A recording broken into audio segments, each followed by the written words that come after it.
Olá pessoal, vamos começar então a nossa aula sobre introdução, ao tecido conjuntivo.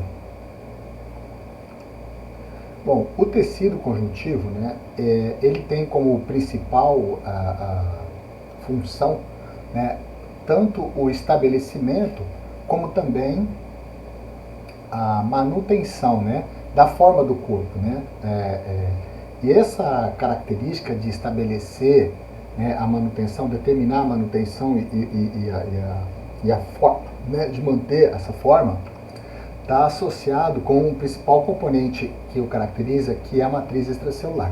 Aqui nós temos alguns tecidos conjuntivos, como o tecido adiposo, cartilaginoso, tecido ósseo, tecido sanguíneo. Note que neles você tem muita matriz extracelular. Aqui o tecido conjuntivo chamado tecido conjuntivo propriamente dito. Nós temos dois aqui, no lado esquerdo, representado pela letra A, o tecido conjuntivo frouxo, porque você tem uma quantidade de fibras menores, uma quantidade de células muito grande. Aqui é um ducto de uma glândula mamária. Aqui outro ducto de glândula mamária e aqui em volta o tecido conjuntivo, fazendo o seu papel de preenchimento aqui, o seu papel de sustentação. Note que tem muita célula e pouca fibra nesse tecido aqui conjuntivo. Já esse outro tecido conjuntivo é chamado de denso, porque tem poucas células e muitas fibras. Esses são os chamados tecido conjuntivo propriamente dito. Além desses outros, que é o adiposo, o cartilaginoso, o ósseo, sanguíneo, também são tecidos conjuntivos. Como eu acabei de dizer, a principal característica do tecido conjuntivo está na sua matriz extracelular. Enquanto que o tecido epitelial e os demais tecidos são caracterizados pelos tipos celulares que os compõem, o tecido conjuntivo ele é caracterizado pela matriz extracelular. Então, essa matriz extracelular é que vai dar a principal característica ao tecido. E essa matriz extracelular ela é formada pela substância fundamental, representado aqui nesse desenho, por essas estruturas em verde, em azul claro, e as proteínas fibrosas ou fibras, representado aqui por essa estrutura marrom, que é só um desenho representativo. Vamos ver um pouquinho onde estão essas fibras, em que órgãos elas são muito importantes. Vamos lá. Essas fibras elas podem ser elásticas, esse risquinho bem fininho aqui é uma fibra elástica, tá vendo? Então tem muitas fibras elásticas aqui. E você tem as fibras mais espessas, como essa aqui, parece um rio caudaloso, tá vendo? Isso aqui é um colágeno, e aqui é o núcleo da célula, principal célula representante do tecido conjuntivo, que são os fibroblastos, Então veja, as fibras que podem ser colágenas ou elásticas, elas são muito encontradas na onde? Nos tendões, nas aponeuroses,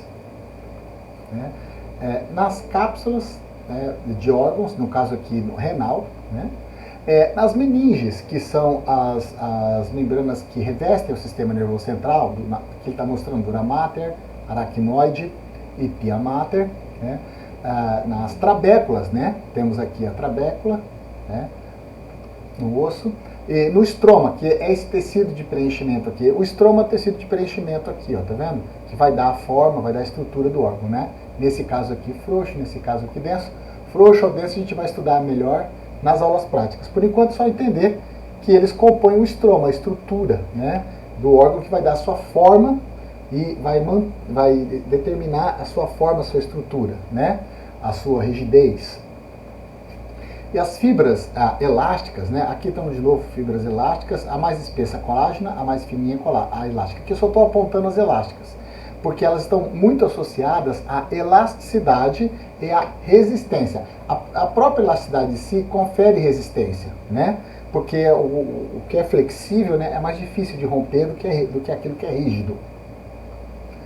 Então, a nossa matriz extracelular, que é formada por substância fundamental e proteínas fibrosas, onde estão as substâncias fundamentais? Onde está a substância fundamental? A gente acabou de ver as principais características das fibras na matriz extracelular, onde são matrizes extracelulares de tecido, onde as fibras são muito importantes. Vamos ver agora a substância fundamental.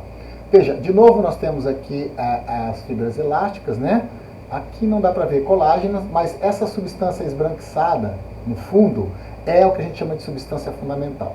E ela é formada por macromoléculas, né, que são muito polares, são aniônicas, né, representantes dessas macromoléculas, glicoaminoglicana, né, e proteoglicanas, né, e também formada por glicoproteínas multiadesivas, que são a laminina e a fibronectina. Professor, um monte de nome, um monte de estrutura. Sim, a gente vai ter uma aula só para a matriz extracelular e uma outra aula só para as estruturas celulares, né? Uma só para a matriz extracelular e outra só para células, né?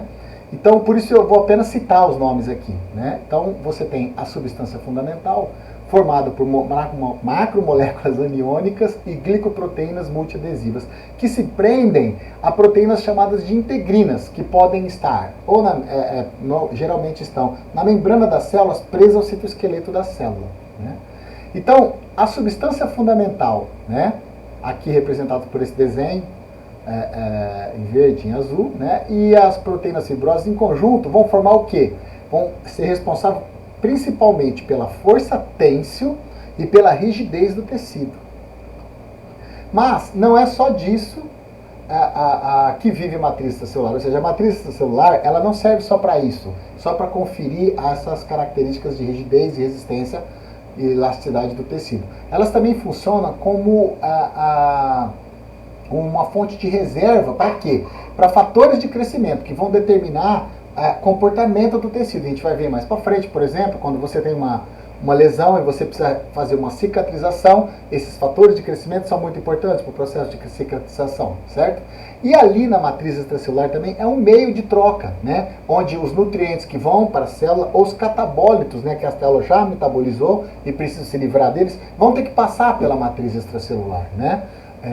E você tem vários eventos que vão acontecer na matriz extracelular, como por exemplo o edema, o processo inflamatório, né? O edema nada mais é do que o acúmulo de líquido na matriz extracelular. Por quê? Por algum motivo você aumentou a quantidade de proteínas e você aumenta a pressão osmótica, então mais líquidos ficam ali no espaço entre as células formando o edema, né? É um fenômeno também relacionado à matriz extracelular. Então, a gente acabou de ver as fibras e a substância fundamental que estão na matriz extracelular, né? E agora a gente vai ver também as células do tecido conjuntivo, né? A célula fundamental, né, é a chamada célula mesenquimal, é uma célula que vem do mesoderma, que vai dar origem às diversas células do tecido conjuntivo, né? Essa célula mesenquimal, ela tem um núcleo, né, ovoide com cromatina fina, você sempre vai conseguir enxergar o nucleolo dela, né? Ela tem prolongamentos citoplasmáticos, né? E ela fica sempre imersa na matriz extracelular, né? E essa célula mesenquimal, ela tem a capacidade de migrar para se estabelecer alguns tecidos. Então, algumas migram apenas no início da vida, como por exemplo no sistema nervoso, né? Por exemplo, a célula mesenquimal, ela migra no início da vida e se estabelece no tecido, né? E ali ela fica, né? Como, por exemplo, no caso da formação do tecido adiposo, né? do tecido cartilaginoso, né? Do tecido ósseo, né? E ela também dá origem à célula muscular lisa e à célula endotelial. Agora, só lembrar, tecido muscular liso não é tecido conjuntivo, tá bom? Tecido muscular é tecido muscular. Embora essa célula que dá origem ao tecido, a maior parte das células do tecido conjuntivo, fibroblasto, célula adiposa, condroblasto, osteoblasto, né, ela também dá origem às células musculares, porque tanto o tecido conjuntivo quanto o tecido muscular são de origem do mesoderma, tá bom? Mas aqui, ele está mostrando aqui células musculares, mas células musculares não compõem tecido conjuntivo, né? É bom esclarecer isso. Ele também dá origem aqui às células endoteliais, certo?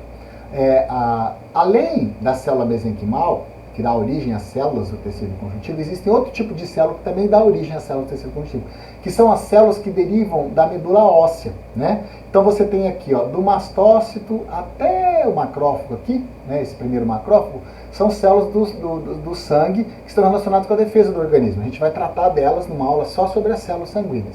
E aqui, o macrófago e os demais células aqui embaixo também são macrófagos, só que são macrófagos de tecidos específicos. Esse macrófago é um macrófago indiferenciado, ele migra e vai para qualquer tecido. Esse aqui, ó, é da célula de Langerhans. são macrófagos que ficam na pele, né? Aqui, micróglia, são macrófagos no sistema nervoso central. Ele migra e se fica no sistema nervoso central. E aqui, osteoclastos, são macrófagos do tecido ósseo, certo? Então, as características dessas células, a gente vai ter uma aula só para elas, certo? Para estudar as células do tecido conjuntivo. Okay? Aqui uma tabelinha onde você tem aqui as células do tecido conjuntivo e a sua função. Como toda boa tabela, ela não é para ser lida nem para ser memorizada, ela é para ser consultada, né? Vale ressaltar aqui, ó, fibroblasto é o maior representante, né? De todas essas células que nós temos, o fibroblasto é o maior número, né? E é ele que vai sintetizar quem? O colágeno. Ele que vai sintetizar o principal, as substâncias fibrosas da matriz extracelular, né? Então, você tem no tecido conjuntivo as estruturas celulares e a matriz extracelular, formada por fibras, né, colágenas e elásticas, e substância fundamental, né? Então, assim,